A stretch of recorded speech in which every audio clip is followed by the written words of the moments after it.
L'idée d'un inventaire participatif, c'est de mettre à disposition des outils d'inventaire de la biodiversité, donc ça peut être la faune, la flore, les champignons, plein de choses, à destination d'un public qui n'est pas forcément expert, ou en tout cas de mobiliser un public assez large pour faire remonter des informations sur la localisation d'espèces notamment. Et en fait, l'idée, c'est de pouvoir bancariser et stocker ces données dans des endroits où elles pourront être accessibles pour la constitution d'inventaires à l'échelle nationale, régionale, locale.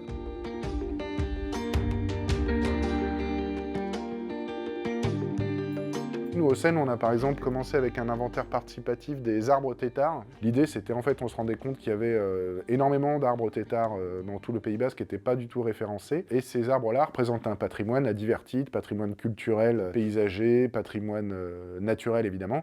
Et l'idée, c'était de mettre un outil à disposition du grand public pour qu'ils puissent nourrir cet inventaire. Un autre exemple, on travaille sur la définition des réseaux écologiques, ce qu'on appelle les trames vertes et bleues. Et dans ce cadre-là, on avait identifié en fait des espèces indicatrices qui sont particulièrement affectées en fait par les ruptures de continuité, on appelle ça des corridors aussi écologiques, qui permettent ensuite, une fois qu'on a toutes ces localisations-là, déjà d'améliorer les connaissances sur certaines espèces. Et ça peut être très utile, par exemple, pour essayer de comprendre le rôle des infrastructures, par exemple, de déplacement sur la dispersion ou la collision d'espèces, par exemple, donc la dispersion d'espèces végétales invasives, par exemple. Et il y a aussi le fait que les routes, ce soient des lieux de collision plus ou moins importants pour la faune, et du coup, il peut y avoir des secteurs sur lesquels vont se concentrer des observations d'animaux morts, écrasés, et du coup, en faisant remonter ces informations-là, ça permet d'avoir des informations sur les lieux qui sont les plus accidentogènes pour la faune, pour les gens aussi, mais pour la faune en l'occurrence, et du coup, éventuellement, d'identifier des points noirs, et puis de les traiter par la suite. Il ne s'agit pas de faire l'inventaire de toute la biodiversité. Par contre, si on se concentre sur certains groupes, et puis éventuellement en lien avec aussi des problématiques qui nous intéressent, on sait qu'elles peuvent être très vite utilisées et exploitées de façon positive.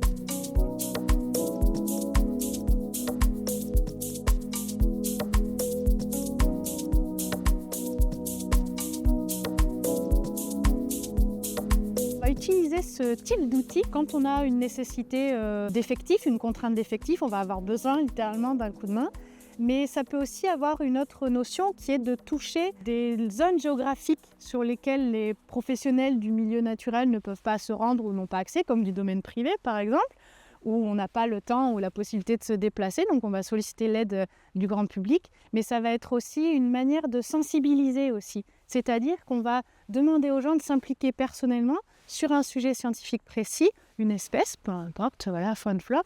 Et du coup, ça participe à la sensibilisation aussi des gens. Ils comprennent mieux l'intérêt que ça peut avoir, identifier, reconnaître, et ça peut susciter des passions, pourquoi pas. Il va y avoir des degrés aussi d'engagement et de sollicitation qu'on peut faire au grand public. Il va y avoir vraiment des amateurs, des débutants. Et puis après, on peut aller sur des gens qui sont un peu plus amateurs, un peu plus avec une fibre un peu plus naturaliste ou une base de connaissances un peu plus aboutie. Mais ça peut toucher différents degrés de niveau de connaissance. Mais dans tous les cas, il y a systématiquement une présentation, une introduction, soit de la cible de cet inventaire, de ces inventaires, ou des méthodes, des protocoles aussi d'inventaire. Et donc voilà, pour vraiment expliquer tout le contexte et l'objectif de cette sollicitation, de cette participation.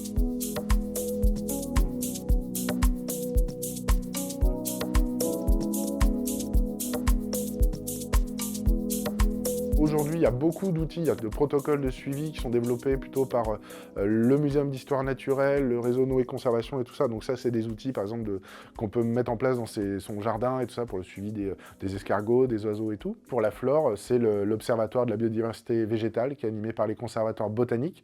Et du coup, là, il y a tout un ensemble donc les salariés et contributeurs du conservatoire botanique qui vont valider les informations et du coup qui peuvent revenir aussi vers les observateurs si jamais il y a un questionnement sur la détermination de l'espèce ou sur une espèce qui serait particulièrement rare. Il y a un retour qui peut se faire aussi auprès des observateurs. Il y a sur la faune un portail régional qui s'appelle Fauna. Donc c'est une application qui est disponible depuis 2 ans maintenant. Elle est très intuitive. En fait, ce qui est important dans une donnée naturaliste, c'est d'avoir la date, le lieu et l'observateur. Donc je vais localiser précisément l'endroit sur lequel j'ai vu. Par exemple, admettons que là, on était sur la route, on est à Hurte, au bord de la Dour, et j'ai vu un hérisson écrasé, admettons. Donc, Erinaceus europaeus, le hérisson d'Europe. Je clique. Descriptif, est-ce que j'ai vu donc les individus, est-ce qu'il y en avait plusieurs et tout ça. Donc là, j'en ai vu exactement un seul.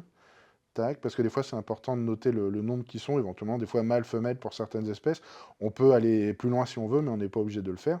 Donc je l'ai vu, j'ai vu que c'était un adulte, par exemple. Le sexe, j'en sais rien, comportement, j'en sais rien, état biologique, bah, je l'ai vu qu'il était mort.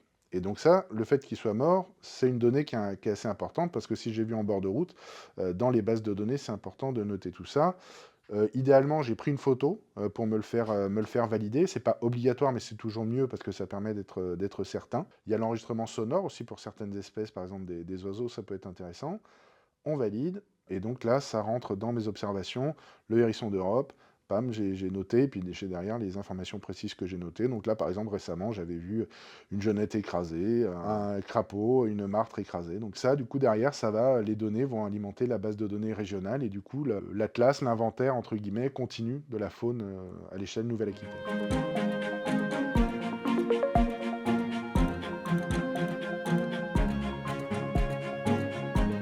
J'ai pour rôle d'animer le projet Life Coop Cortaderia pour la lutte et l'éradication de l'herbe de la pampa, qui est une espèce exotique envahissante réglementée en France. Et donc on voulait, dans un premier temps, donc, sensibiliser le grand public pour qu'il arrive à reconnaître cette espèce et qu'il comprenne en quoi son impact est négatif pour la biodiversité, l'humain, sur la santé humaine, puisque c'est une plante allergisante, et sur le reste avec l'économie et la nature aussi par la propagation des incendies. Et nous, on a créé une quête spécifique qui s'appelle Alerte Pampa.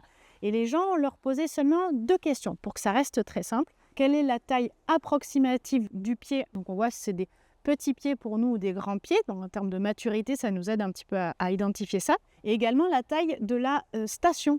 Si on a 1 à 5 pieds, 5 à 10 pieds, 10 à 50 et au-delà de 50. Et en fait, toutes ces informations-là, elles nous permettent de dresser une carte un peu plus exhaustive de la situation sur tout le territoire de la Nouvelle-Aquitaine. Et tout ça, ça nous aide après pour mettre en application la stratégie de ce projet LIFE, qui est une gestion et une lutte de l'extérieur qui se resserre vers l'intérieur des noyaux de dissémination principaux. Donc un chantier participatif, pourquoi pas, des chantiers d'arrachage. Et ça, on a aussi cette forme-là de participation citoyenne avec des chantiers très locaux qui ont été développés par l'association Openland, qui a développé des chantiers qui s'appellent Bye Bye Pampa, en collaboration avec le CEN, avec des professionnels aussi, des entreprises locales qui jouent le jeu et qui sollicitent leurs équipes pour participer à des chantiers. Mais vous pouvez aussi les organiser et les mettre en place. Et nous, on vous aide pour l'organisation, la logistique et le matériel, etc.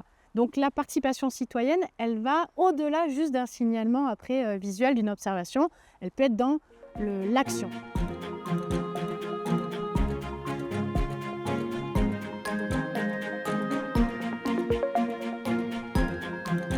En résumé, les inventaires participatifs, c'est accessible à tout le monde, c'est globalement assez facile. Il ne faut pas hésiter à s'en saisir. Et vu qu'il n'y a pas non plus de naturalistes qui circulent partout, tout le temps sur le territoire, c'est important que les habitants contribuent aussi à ces informations-là, parce que c'est comme ça qu'on connaîtra mieux notre territoire. C'est la responsabilité de tout le monde, finalement, de tout être vivant, d'être conscient de ce qui l'entoure, parce qu'il y a des choses avec impact négatif, comme des espèces exotiques envahissantes, mais référencer de la biodiversité, c'est aussi découvrir des fois des espèces qu'on n'avait jamais référencées, ou des espèces protégées, tout proche de chez soi. Et c'est une richesse, c'est extraordinaire d'être conscient de ça aussi.